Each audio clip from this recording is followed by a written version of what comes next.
အခုလာမယ်6လပိုင်းမှာကြုံတွေ့ရမယ်အခြေရေးနဲ့အိမ်အောင်ရေးကံကြမ္မာအခြေအနေလေးတွေအကြောင်းကိုအင်ဂျယ်ကနေပြီးတော့တောက်ကြသမီးဆိုရေးအတွက် Tarot reading ဖတ်ကြားပြီးတော့ဟောပြောပေးမှာဖြစ်ပါတယ်ရှင်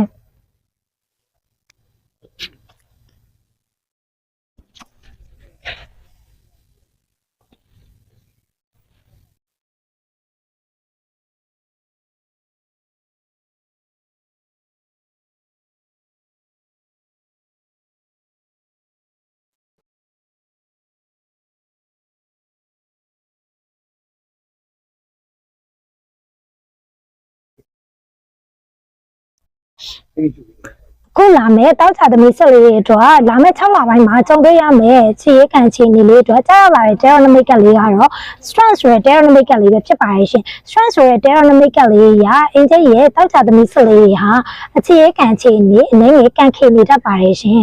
အခြေရခံခြေနေလေးမှာမိမိရဲ့ချစ်သူကမိမိပေါ်ကိုအနိုင်ကျင့်တာတွေမိမိပေါ်မှာနိုင်ထက်စီးနှင်းဆက်ဆံတာတွေကိုခံရတတ်ပါရဲ့ရှင်မိမိကဘလို့ပဲချောမော်ပြီးတော့ပြောဆိုပေးမယ်မိမိပေါ်မှာစိတ်ဆိုးစိတ်ကောက်နေရတယ်လေအမြဲတမ်းမကြာခဏဖြစ်ပြီးပြတာရှိပါတယ်ရှင်မကြာခဏစကားများရပြီးတော့ပျော်ရွှင်ခြင်းတွေငါပြောက်ွယ်နေတယ်လို့ကိုခံစားရတတ်ပါတယ်ရှင်ဒါပေမဲ့မိမိပေါ်မှာနှွေးထွေးကျင်လာပြီးတော့ဂရုစိုက်ပေးမယ်မိမိကိုချင်းကပ်လာမဲ့ချစ်သူတယောက်တော့ရှိလာပါတယ်ရှင်ရှိလာတာကိုတွေ့ရပါတယ်ရှင်ဒါကြောင့်မို့လို့မိမိကနေပြီးတော့မိမိရဲ့ချစ်သူပေါ်မှာစိတ်ကုန်နေတဲ့အချိန်မှာမိမိပေါ်ကိုလွေးထွေးကူညီပြီးတော့ဖေးမလာတဲ့ချစ်သူပေါ်ကိုချင်းကပ်လာတဲ့သူပေါ်ကိုလည်းစိတ်ရိုင်တာမျိုးဖြစ်တတ်ပါတယ်ရှင်မိမိရဲ့ချစ်သူနဲ့မိမိကြားမှာအနောက်ရှက်လေးတွေလည်းရှိတတ်ပါတယ်အဲဒီအနောက်ရှက်ကတော့မိဘညီကိုမှဆွေမျိုးသားချင်းတွေရဲ့အနောက်ရှက်လေးတွေလည်းကြုံတွေ့ရတတ်ပါတယ်ရှင်ဒါကြောင့်မို့လို့မိမိကနေပြီးတော့မိမိရဲ့အခြေခံတွေခြေအောက်လာပိုင်းအတွင်းမှာပုံမပြီးတော့ကံကောင်းလာစေဖို့အတွက်ဆိုရင်မြတ်စွာဘုရားရှင်ထံမှာမိမိကနေပြီးတော့ကောင်းမြင်ပေါင်းနဲ့စွန်းဒါနပြုပြီးတော့ဆုတောင်းပေးရမှာဖြစ်ပါတယ်ရှင်စွန်းကပ်ပြီးတော့ကောင်းမြင်ပေါင်းစွန်းကိုကတ်လူပူဇော်ပြီးတော့ဆုတောင်းပေးရမှာဖြစ်ပါတယ်ရှင်ဒါဆိုရင်မိမိစီကိုကောင်းမွန်တဲ့ချစ်ချင်းမေတ္တာကံတရားတွေရရှိလာစေမှာဖြစ်ပါတယ်ရှင်ပေါ့ချာသူလေးအိမ်အောင်တဲ့အတွက်ကတော့ကြားရောက်လာတဲ့ Tarot Number လေးက The Moon ဆိုတဲ့ Tarot Number လေးကြားရောက်နေပါတယ်ရှင် The Moon ဆိုတဲ့ Tarot Number လေးရန်ကတောက်ကြသမီးအိမ်အောင်တဲ့အနေနဲ့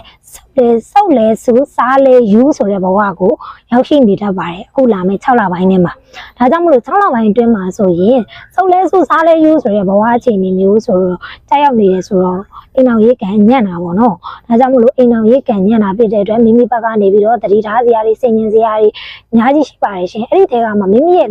သားသမီးနောက်ငါသားမိမိရဲ့သားသမီးကိစ္စနဲ့ပတ်သက်ပြီးတော့အိမ်အောင်ရေးမှာအကြီးအကျယ်စကားများရမှုရှိပါတယ်သားသမီးကိစ္စကိုအကြောင်းပြပြီးစကားများရဖို့ရှိတာဖြစ်တဲ့အတွက်မိမိရဲ့သားသမီးငယ်တွေရှိတယ်ဆိုလို့ရှိရင်အထူးပဲဂရုစိုက်ပေးဖို့လိုအပ်ပါတယ်ရှင်မိမိရဲ့အိမ်အောင်မနဲ့မိမိနဲ့ခွဲခွာနေရမယ့်ကိန်းကိုမြင်ပါတယ်ရှင်ခွဲခွာနေရမယ့်ကံကြမ္မာရှိပါတယ်ရှင်မိမိကနေပြီးတော့မိမိရဲ့အိမ်အောင်ဘက်ကမိမိနဲ့စကားများတာနဲ့အိမ်ပေါ်ကနေဆင်းသွားပြီးတော့မိမိနဲ့ခွဲခွာရဖို့ရှိပါတယ်ရှင်ဒါကြောင့်မို့လို့မိမိကမိမိရဲ့အိမ်အောင်ရေးကံမှာပုံမူပြီးတော့6လပိုင်းမှာကံကောင်းခြင်းနေရရှိပြီးတော့ကံညံ့နေပြေပြောက်လာစေဖို့အတွက်ဆိုလို့ရှိရင်မိမိရဲ့အိမ်ဖျားစဉ်မှာစီမီအလင်းနိုင်ပန်းရောင်ဖျောင်းနိုင်